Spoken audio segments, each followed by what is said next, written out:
going to teach you about how current, resistance and energy relate to each other in a simple circuit.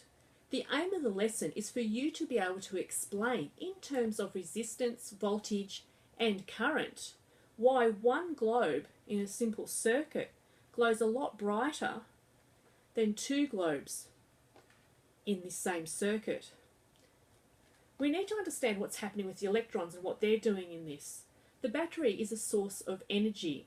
It provides electrons, and electrons are balls of negative charge, and just like opposite ends of a magnet want to stick together, negative charged electrons want to flow from the negative side of a battery through wires, through globes, to the positive side of a battery. And when they do that, they go through the globe and they go through a thin wire called a filament.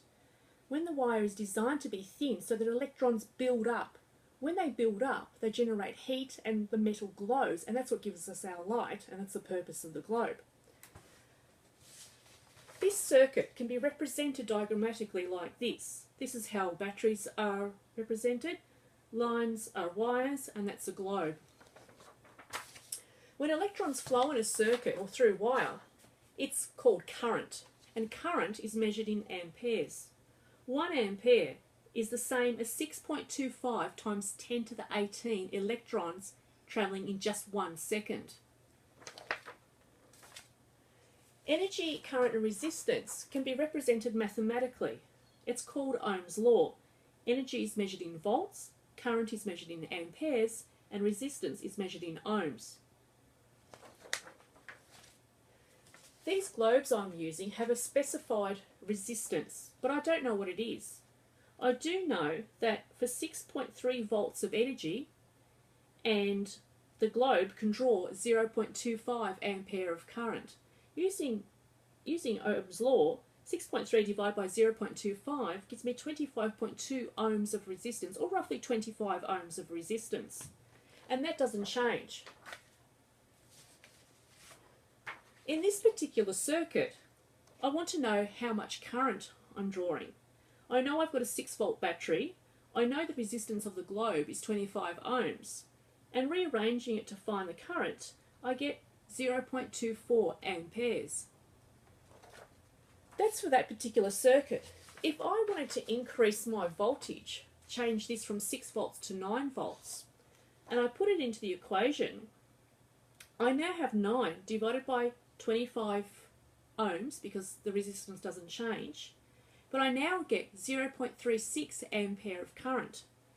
This is a lot more than 0.25 ampere, and I would eventually, while I'll get more light, I'll eventually blow the globe, because the filament will get so hot it would break. But going back to the two globes in a series circuit, which would be represented this way, they're the same globe, so they each have 25 ohms of resistance. And my 6-volt battery. Mathematically, let's see what's going on. I have 6 volts, I now have 50 ohms of resistance, and my current is only 0.12 amps. So I've got less current, and that explains why each globe doesn't glow as brightly. But something else is happening, because current is still affected by voltage. If I look and apply Ohm's law to each individual globe rather than the whole circuit, I get this. I get my 0.12 ampere of current. I'm just applying it to one globe of 25 ohms, and I only get 3 volts. This is showing that voltage is dropping over these series circuits, and that's how voltage, resistance and current relate to each other in a simple series circuit.